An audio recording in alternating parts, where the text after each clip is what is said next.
Est-ce qu'il faut prendre The Big Short au sérieux ? La sortie du film américain The Big Short en 2015 n'a pas fait beaucoup de bruit dans la presse française, malgré un casting impressionnant. C'est plutôt le bouche à oreille qui l'a révélé jusqu'à ce que le film soit primé aux Oscars. Et il le mérite, avec sa description claire, originale et même humoristique de l'ambiance à Wall Street et des événements qui ont conduit à la crise des subprimes en 2007. Il se base sur un livre écrit en 2010 par Michael Lewis, qui était alors trader à Wall Street. En tant que témoin direct des années précédant la crise, celui-ci raconte non seulement les événements qui ont conduit à l'effondrement des marchés financiers, mais aussi les sentiments contradictoires de plusieurs hommes qui avaient prévu la crise bien en avance, et ont pu ainsi faire fortune. Une des forces du film est de parvenir à expliquer simplement des concepts complexes sur le monde de la finance et du trading. Mais ce film dépeint-il vraiment la réalité sur les événements qui ont conduit à la crise des subprimes ? Les traders dont il parle ont-ils vraiment existé et gagné autant d'argent ? À quel point est-il fidèle à la réalité ? Et quelles sont les leçons à en tirer ? Voilà nos réponses. The Big Short correspond-il à la réalité ? Comme dit plus tôt, le film est une adaptation assez fidèle du livre écrit par Michael Lewis, un trader qui a assisté aux premières loges à l'effondrement du marché américain. Les personnages sont vraiment inspirés de personnes réelles, dont on a juste parfois changé les noms et quelques détails. Michael Burry, joué par Christian Bale, était un investisseur en bourse travaillant chez Scion Capital. Comme montré dans le film, il marchait pieds nus dans ses bureaux et écoutait du métal. Le personnage de Mark Baum, joué par Steve Carell, est fondé sur le gestionnaire de fonds spéculatifs Steve Eisman. Le film conserve ses origines juives et son franc-parler. Jared Vennett, interprété par Ryan Gosling, est inspiré de Greg Lippmann, un vendeur d'obligations à la Deutsche Bank. Michael Lewis le décrit dans son livre. Il avait les cheveux gominés, à la manière de Gordon Gekko. Et les favoris longs à la manière d'un compositeur romantique des années 1820 ou d'une star du porno des années 1970. Ben Rickert, joué par Brad Pitt, est basé sur le trader Ben Hockett, qui lui aussi pensait que le monde courait à sa perte. Et en effet, tous ces hommes se rendent compte tour à tour qu'il y a un problème avec les titres hypothécaires, en particulier ceux qui reposent sur le marché risqué des subprimes. Le film est précis quant à la trajectoire historique des événements. Face à eux, un nombre étonnant de personnes, y compris le président de la Réserve fédérale lui-même, ont continué à ignorer la bulle du marché immobilier. Ils ont même nié qu'elle pouvait se produire. Mais là où le film s'écarte un peu de la réalité, c'est qu'ils étaient loin d'être les seuls à avoir compris qu'une crise se préparait. Paul Krugman, prix Nobel d'économie, le souligne dans une critique du film. Dès 2005, il y a un pic de recherche sur le terme « housing bubble », c'est-à-dire bulle immobilière. Et cette même année, plus de 1600 articles sont publiés dans des grands journaux de la presse économique ou générale sur ce risque. Un autre économiste, Jeffrey A. Tucker, conseille de regarder le film Margin Call pour avoir une compréhension plus humaine du fonctionnement des marchés financiers. Pour lui, ces établissements financiers ne sont pas dans l'ensemble motivés par des malversations illégales, mais font leur travail et obéissent aux signaux du marché. Il regrette aussi que le film ne blâme pas plus la Réserve fédérale, qui a été à l'origine de la hausse des coûts de remboursement des prêts à partir de 2005, ce qui est une des causes de la crise, et qui a fait la sourde oreille lorsque les premières sonnettes d'alarme ont été tirées.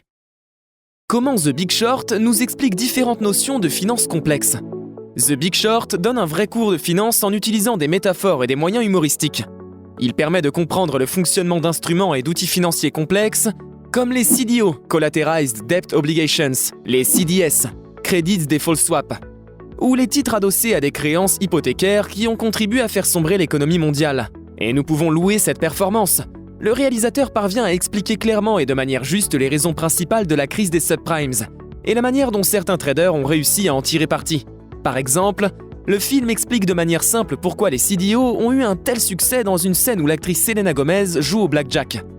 Avec l'économiste Richard Taylor, ils définissent comment les CDO utilisent l'effet de levier pour placer des paris sur des paris.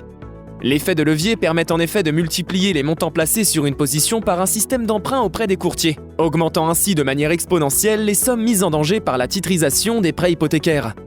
Les autres joueurs font des paris additionnels de plus en plus importants sur la main de blackjack de l'actrice, qui sont excellents quand elle gagne. C'est une métaphore pour un marché immobilier en hausse, mais lorsque Selena Gomez perd la main, ou que les prix de l'immobilier commencent à baisser, ces mises secondaires déclenchent un effet domino, qui crée des pertes de plus en plus importantes. Dans une autre scène, Ryan Gosling tire des blocs d'une tour de Jenga pour montrer que les obligations étaient à l'époque constituées de couches appelées tranches. Les prêts les mieux notés et les plus sûrs étaient empilés sur des prêts subprimes moins bien notés. Ryan Gosling explique que les titres les mieux notés situés en haut de la tour ne peuvent tenir debout lorsque les titres les moins bien notés font faillite et sont retirés de la base. C'est le système entier qui s'effondre alors, comme l'histoire l'a prouvé. D'autres exemples sont délibérément irrévérencieux, utilisant des métaphores et des termes de tous les jours. Il y a quelques clins d'œil pour les cinéphiles, une séquence montre l'actrice Margot Robbie dans un bain moussant buvant du champagne, alors qu'elle parle de la fragilité des subprimes. C'est la même actrice qui jouait la femme de Jordan Belfort, interprétée par Leonardo DiCaprio dans The Wolf of Wall Street.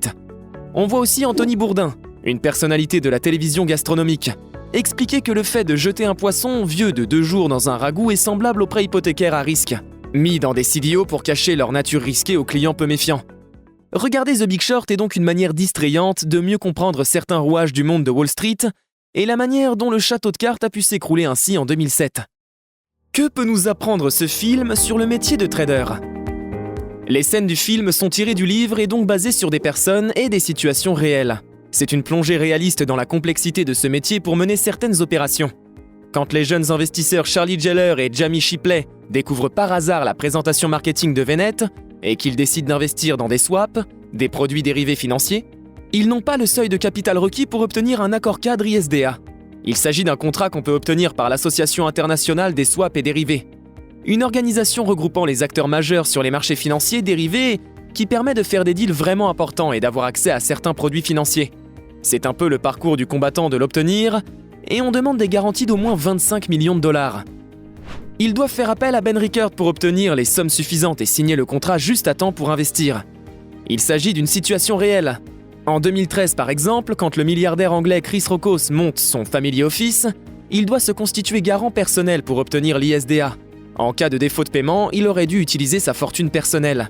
Le film illustre aussi comment les prises de position des traders experts ne se font pas sur une vague intuition. Ils mènent des enquêtes poussées, doivent convaincre des investisseurs et agissent après mûre réflexion. Comme expliqué au début de la vidéo, ils étaient nombreux à avoir détecté le risque d'effondrement du marché dès 2005. Mais le génie des financiers dont on parle dans ce film, c'est d'avoir compris que les subprimes avaient réussi à infecter des produits financiers supposés sûrs et que des milliards de dollars étaient dans la balance.